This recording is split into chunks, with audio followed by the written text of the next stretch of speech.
Banyak hal yang diturunkan dari keluarga, misalnya genetik, karakter, bahkan trauma.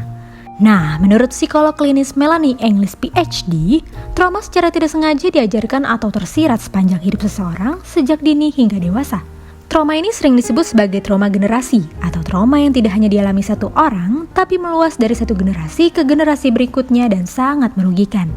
Apa saja gejala trauma generasi?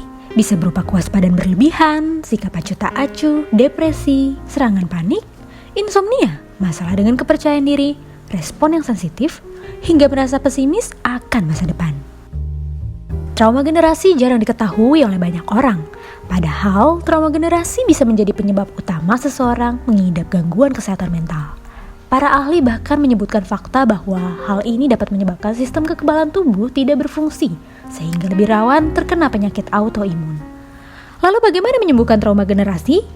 Pastinya tidak ada cara yang mudah, namun trauma generasi tetap dapat disembuhkan dengan intervensi holistik secara intens, misalnya melalui terapi individu maupun terapi keluarga sebagai pilihan. Hal ini pernah terjadi dalam salah satu kasus pelecehan seksual yang dilakukan oleh Emon pada 51 anak di tahun 2014 silam. Pada masa itu, Sekretaris dari Komisi Perlindungan Anak Indonesia atau KPAI mengatakan bahwa bukan hanya korban yang mengalami depresi. Semua orang tua korban pun syok berat, menangis, hingga khawatir anaknya akan terkena penyakit.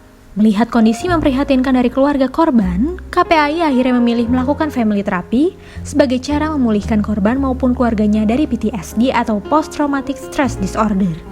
Hal itu dikarenakan trauma bisa berlangsung lebih lama dan semakin intens jika tidak segera disembuhkan, terutama saat korban maupun keluarga melihat pemicunya. Biasanya, setelah masalah pada orang tua berhasil diatasi melalui sesi terapi, maka perubahan akan langsung tampak dalam keluarga itu. Dan secara luar biasa, anak pun ikut berubah menjadi lebih baik. Satu hal yang sangat penting untuk disadari oleh family therapist, yaitu bekal pengetahuan dan keterampilan konseling atau juga hipnoterapi saja tidaklah cukup.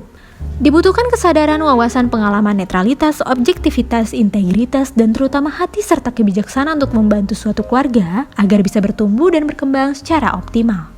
Bagi Anda yang ingin belajar seputar family therapy atau kerabat Anda, keluarga maupun rekan Anda yang membutuhkan ilmu family therapy untuk memperbaiki keutuhan keluarga, Anda bisa mengikuti kelas family therapy bersama Bapak Asep Hairul Gani di Cidahu, Kampung Hening.